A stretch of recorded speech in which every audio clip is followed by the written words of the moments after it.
मध्य प्रदेश की राजधानी भोपाल स्थित रविंद्र भवन में इंटरनेशनल गीता महोत्सव का आयोजन किया गया है। इस महोत्सव का उद्घाटन मध्य प्रदेश के सीएम मोहन यादव ने भव्य रूप से किया। मुख्यमंत्री मोहन यादव ने इस कार्यक्रम के दौरान स्कूली बच्चों से भी मुलाकात की और उनके साथ तस्वीरें भी खिंचवाईं। सीएम ने सभा को संबोधित करते हुए इंटरनेशनल गीता महोत्सव को लेकर कई महत्वपूर्ण बातें कहीं। सुनिए उन्होंने क्या कहा। आज गीता जयंती का ये जो अद्भुत अवसर है और ये बात सही है कि गत वर्ष गीता जयंती पर इसी लाल परेड ग्राउंड पर भोपाल में आजादी के बाद पहली बार 3500 विद्यार्थियों ने एक साथ गीता पाठ करके वो अद्भुत रिकॉर्ड बनाया था और आज 3 लाख पूरे प्रदेश के 55 जिलों में 10 संभाग में प्रत्येक विकास खंड स्तर पर ये पवित्र गीता के 15वें अध्याय का सस्वर पाठ करना ये वाकई हमारे लिए इस भगवान की खास करके मध्य प्रदेश के साथ भगवान कृष्ण ने कंस को मारने के बाद जो पराक्रम किया, लेकिन शिक्षा की प्राधान्यता रखी। 5000 साल पहले भी हमारा समाज इस बात को लेकर चलता है कि विद्यार्थी अपने विद्या अध्ययन काल के बाद सच में वो अपना जीवन पूरा करता है। जन्म से उसकी जीवन की जो शिक्षा की जो अधूरापन है वो गुरुकुल, स्कूल, विश्वविद्यालय में आकर के वो परिपूर्ण होता है। ऐसे में आचार्य सांदीपनि ऋषिवर के संपर्क में आने के बाद भगवान ने 64 कला, 14 विद्या, सारे पुराण, चारों वेद,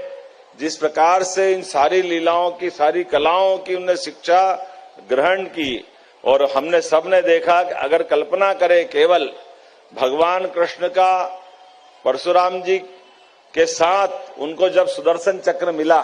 उसके पहले उनको आचार्य सांदीपनि आश्रम में आकर के गरीब और अमीर की मित्रता का ये उस काल का भी गौरव है कि चाहे कोई किसी वंश का हो, हमारे यहाँ शिक्षा समान है। तो कृष्ण सुदामा की दोस्ती भी हमारे अपने प्रदेश में हुई है, जो हर काल हर युग में हमारे लिए एक हमेशा का पाठ भी है कि अपने स्कूली जीवन में जिनसे मित्रता हो, दोस्ती हो जाए, उसको जीवन भर याद भी रखना है। भगवान कृष्ण ने द्वारकाधीश होने के बाद भी अपने मित्र स्कूली जीवन वाले सुदामा को याद रखा और एक सबक उस समय भी दिया था कि मित्र के जीवन में कभी कष्ट आए तो आप उसको याचक बन करके उसकी निगाह नीची मत होने देना, उसको मदद करना जरूर करना, लेकिन पीठ पीछे से उसकी जो आवश्यकता है वो सारी पूरी कर दो और उसकी निगाह बराबरी में रखो, उसका मान सम्मान बरकरार रखो। ये हमारे लिए भगवान कृष्ण ने अपने मित्रों के बीच में भी ये पाठ सबके लिए दिया है। और चाहे वो महाभारत का युद्ध हो, चाहे कंस को मारने वाला घटनाक्रम हो, भगवान के जीवन का प्रत्येक पल उनके हमारे सबके लिए सदैव संघर्ष वाला भी रहा और सबको शिक्षा प्रदान करने वाला भी रहा है। ऐसे में हम सब जानते हैं, जब अपने दुविधा में फंसे अर्जुन के संवाद के माध्यम से भगवान कृष्ण कर्मवाद की शिक्षा देते हैं कि मोह और कर्म में से आपको एक मार्ग चुनना होगा,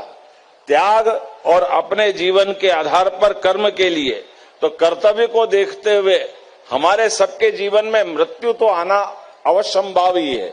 जन्म और मृत्यु के इस क्रम में कोई अछूता नहीं।